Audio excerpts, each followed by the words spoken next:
Hey folks, today we're going to be talking about how to sell your home if you happen to have kids. Let's get right to it. But not only am I a realtor, I'm also a father to twin toddlers and a four-legged fur baby. I assure you, I speak from experience here when I share with you my steps on how to sell your home if you've got kids in it. The number one thing that you can do is declutter. Now, I'm sure you've heard this before, and whether or not you have kids or not, you've been told to declutter your house. With kids, it's no exception. It's actually the rule. The importance of decluttering cannot be overstated. You want to give a potential buyer the opportunity to visualize your home as they would see it when they're living there. So for starters, you want to remove all your family photos. Stuff that's on the counter, get rid of it. But you're also going to want to make sure that you do your best to make sure the home looks livable. So what do you actually put away or store? Let's start with any bulky or old furniture.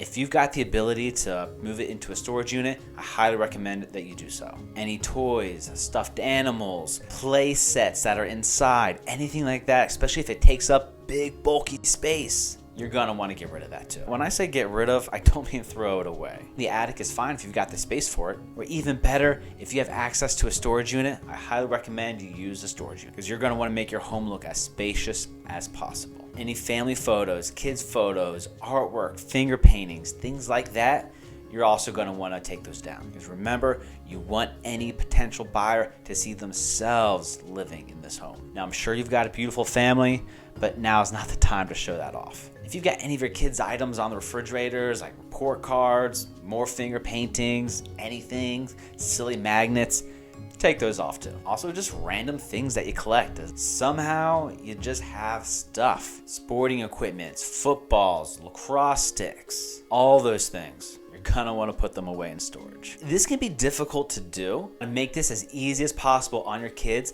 I highly recommend that you involve them in this process. Make it a game.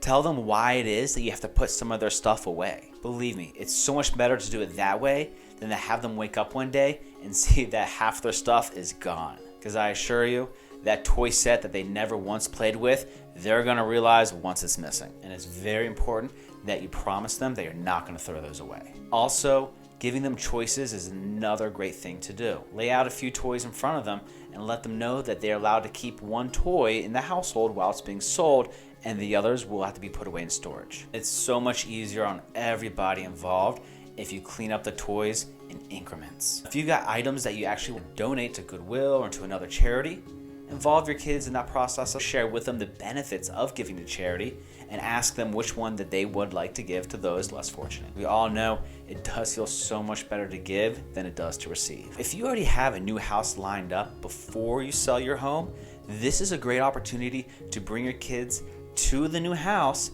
and have them bring some toys with them to leave there. That is, if you're able to get into the property. This should get your kids excited about moving. And don't try to hide as to what's going on, because believe you me, this is going to make them even more upset and you're gonna need their cooperation. Now, you have the home decluttered. What's next? Get out that cleaning equipment because you need to deep clean everything. Because you're gonna have years of boogers and paint and scuff marks on your walls, floors, and ceiling somehow. Now, oftentimes as parents, we allow our kids to choose to paint in their rooms. This is gonna be another great opportunity to paint over that. While neon turquoise may have seemed like a great idea at the time, now that you're trying to sell your home, it doesn't play as well.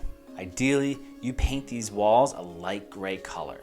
Now, if you've got kids running through your rooms, up and down the steps, through the halls, your floors are probably taking a beating. If you want to really make your home look presentable, it's always ideal that you clean those floors up. If you have carpet, either get them cleaned or even better, replace them. Once you get your home in show-ready condition, the most important thing for you to do is to keep it clean. And as we all know, keeping anything clean when you've got kids is so difficult. If you found this video helpful, hit that like and subscribe button for more content. I'm Dylan Lee, real estate agent here in the Tampa Bay area. Have a great day.